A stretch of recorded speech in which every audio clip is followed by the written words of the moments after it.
қазақтың халықтық географиялық терминдері деп аталады. Сабағымыздың мақсаты қазақ халқының халықтық географиялық терминдерінің мағынасын түсіндіреді. Бағалау критерийлері: білу және түсіну деңгейі бойынша топонимдер, аронимдер, гидронимдер және фитотопонимдер терминдерінің мағынасын түсіну. Қолдану деңгейі бойынша қазақ халқының кейбір географиялық нысандарын анықтап, мағынасын түсіндіру.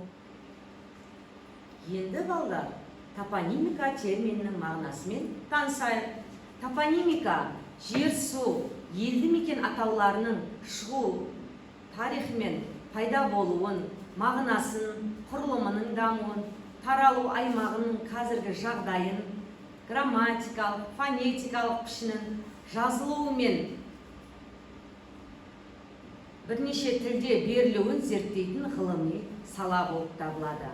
Қазақстанда топонимика ғылымының негізін қалаушы, халықтық терминологияның ірі зерттеушісі қазақстандық географ Ғани Қоңқашбаев болды.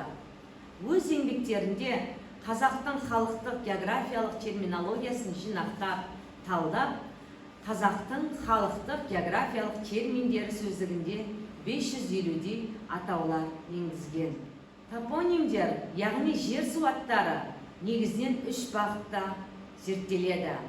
Семантикасы, яғни сөздің мағынасы, жасалу жолдары, этимологиясы тұрғысынан зерттеледі. Жер су аттары дегеніміздің өзі ертеде сол атырапта өмір сүрген халықтың сөйлеу тілдерінің қалдықтары болып табылады. Ол халықтар мейлі жойылып кетсін, немесе өзге өңірлерге ауысып, олардың орнына басқалар келсін, бәрібір топонимдер жойылмай, ғасырдан ғасырға өмір сүре береді екен. Балалар, топонимика сол жерде өткен және өзінің есі болып табылатын халықтың тарихи сырын, аты жөнін ажыратумен бірге, оның этнографиялық шегін де ажыратады. Оқушылар, жер бедерлеріне байланысты табиғи қасиеттеріне орай қалыптасқан топонимдердің мысалы ретінде Айыртау, Ақшатау, Желтау, Сарытау, Найзағара, Қызыладыр, Көкшетау, Қызылтау, Шыңғыстау, Керегетас сияқты атауларды келтіруге болады. Бұл біздің Қазақстандағы таулардың атаулары. Мысалы, Желтау тау жоталарынан қысы-жазы үнемі жел соғып тұру себебінен аталған болса керек. Ал Найзағара тауы жазық ортасында найзадай шошайып, алыстан қарайып көрінетіндіктен аталса керек. Сарытау тауы жылдың 4 мезгілінде де өзгермей, өсімдіктердің бір қалыпты сары түсті болып тұруынан деседі. Құрметті оқушылар, барлық ғұмырын Жезқазған өңірінде кен барлау саласында өткізген Қаныш Сәтбаев сол аймақтағы жер, су, тау қыраттың аттары өзінің геологиялық ізденісіндегі минералды пайдалы қазбалардың аттарымен байланысты болғандығын ерекше атап өтеді. Мысалға алатын болсақ, Майтөбе, Кенді, Ақтау, Борлықтау, Жезқазған, Жезді, Қорғасын, Көмірлі, Мысбұлақ, Алтынбел, Сужанар және тағы басқа. Бір ғажабы, осынау жерлердің бәрінен аттарына сай кендер шыққан екен.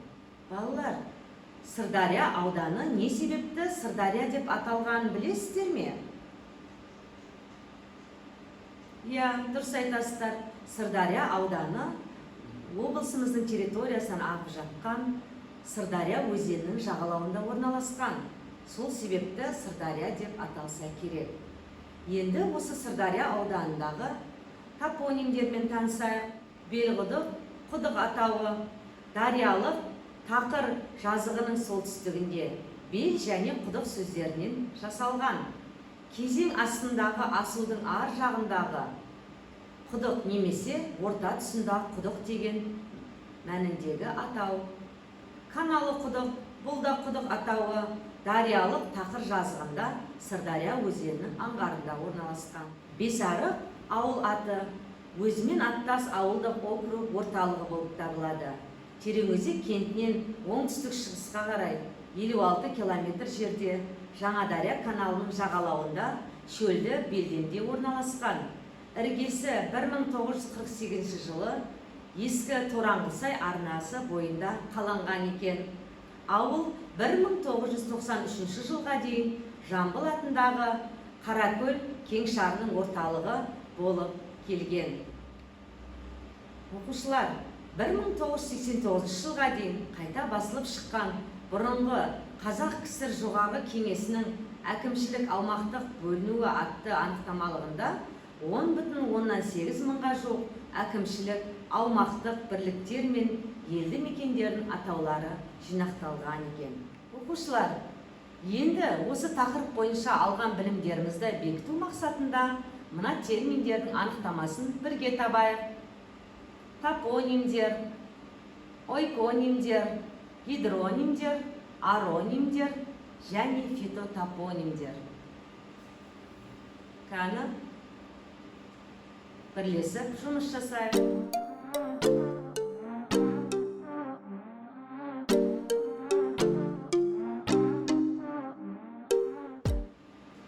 Ал енді дұрыс жауабын тексеріп көрейік. Топонимдер жалпы географиялық атаулар. Ойконимдер елді мекендердің атаулары.